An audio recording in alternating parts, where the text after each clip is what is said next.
السلام عليكم ورحمة الله وبركاته.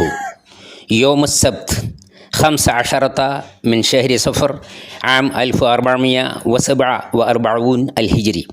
القرآن العظيم رفعة لأهله. عن عمر بن الخطاب رضي الله عنه أن رسول الله صلى الله عليه وسلم قال: إن الله يرفع بهذا الكتاب أقواما ويضع به آخرين. ഖുർആൻ നൽകുന്ന ഔന്നത്യം. അമീറുൽ മുഅ്മിനീൻ ഉമർ ബിനുൽ ഖത്താബ് റളിയല്ലാഹുവിൻ്റെ ഭരണകാലം.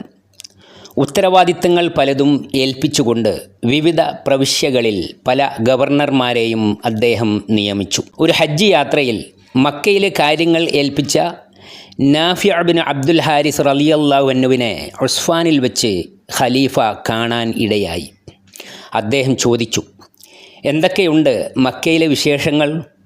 ആരെയാണ് അവിടുത്തെ കാര്യങ്ങൾ ഏൽപ്പിച്ചു പോന്നത്? ഗവർണർ: ഇബ്നു അബ്സയെ. ഖലീഫ: ആരാണ് അയാൾ? ഗവർണർ: നമ്മുടെ അടിമകളിൽപ്പെട്ട അബ്ദുറഹ്മാൻ ബിൻ അബ്സ. ഖലീഫ: അടിമയായിരുന്ന ഒരാളെയാണോ മക്കയിലെ കാര്യം ഏൽപ്പിക്കാൻ താങ്കൾ കണ്ടത്? ഗവർണർ: അദ്ദേഹത്തിന് ഖുർആൻ അറിയാം, അനന്തരാവകാശ നിയമങ്ങളിലും നല്ല പിടിപാടുണ്ട്. അത് കേട്ടപ്പോൾ ഖലീഫയ്ക്ക് സമാധാനമായി.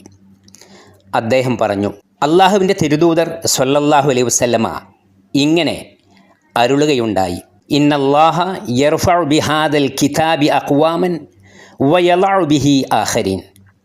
അല്ലാഹു സുബ്ഹാനഹു വ തആല ഈ ഗ്രന്ഥം കാരണം പലരെയും ഉന്നതിയിൽ എത്തിക്കും, മറ്റു ചിലരെ താഴ്ത്തിക്കളയുകയും ചെയ്യും. തീർച്ച. മഹാനായ സഹാബി ആമിർ ബിൻ വാസില റളിയല്ലാഹു അൻഹു നിവേദനം ചെയ്തു. ഇമാം മുസ്ലിം റഹ്മത്തുള്ളാഹി അലൈഹി ശേഖരിച്ച നബിവചനങ്ങളിൽ നിന്ന്.